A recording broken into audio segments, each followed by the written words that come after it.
Om Namaste. Vamos a reflexionar un poco sobre tres características del Karma Yogi y el desapego en el Bhagavad Gita. Estas características del Karma Yogi, es decir, aquel que sigue el camino del Karma Yoga, de la acción desinteresada, son: 1. Control de los sentidos con la mente. 2. Trabajo sin apego. Y 3. Actuar por el bien de la humanidad. En el capítulo 3 del Gita, el yoga de la acción desinteresada, el Karma Yoga, leemos en el verso 7 que Krishna le dice a Arjuna: pero aquellos Karma Yogis que controlan sus sentidos con la mente, oh Arjuna, y ocupan sus sentidos activos en trabajar sin apego, son ciertamente superiores. Os quería leer un comentario de Swami Vivekananda, del genial Swami Vivekananda, sobre este verso del Bhagavad Gita. Y decía: pero nadie puede alcanzar la paz renunciando a las acciones, el karma sannyasa yoga.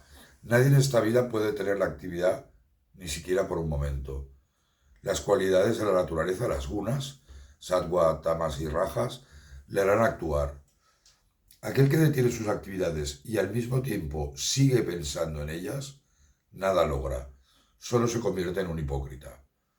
Pero quien por el poder de su mente pone gradualmente bajo control sus órganos de los sentidos, empleándolos en el trabajo, ese hombre es mejor. Por lo tanto, trabaja.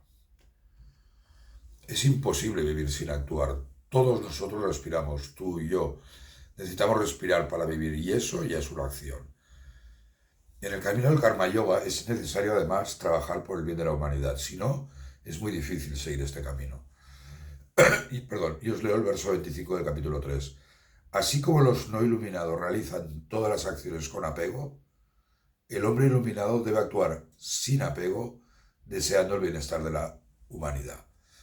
Y estas podrían ser las características de alguien que siga el Karma Yoga: control de los sentidos, desapego y trabajo por el bien de la humanidad.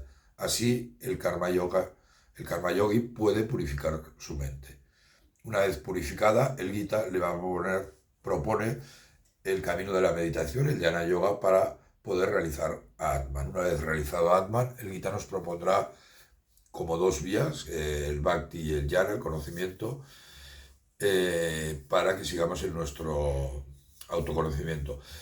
Al final, recordaros, y eso es importantísimo, que todos los caminos son válidos y no son estancos entre sí. Uno puede recorrer el karma y el jhana yoga sin problemas. Y eso es lo importante. Este primer paso de purificación de la mente nos va a permitir avanzar en los otros caminos. Muchísimas gracias. Om Namaste.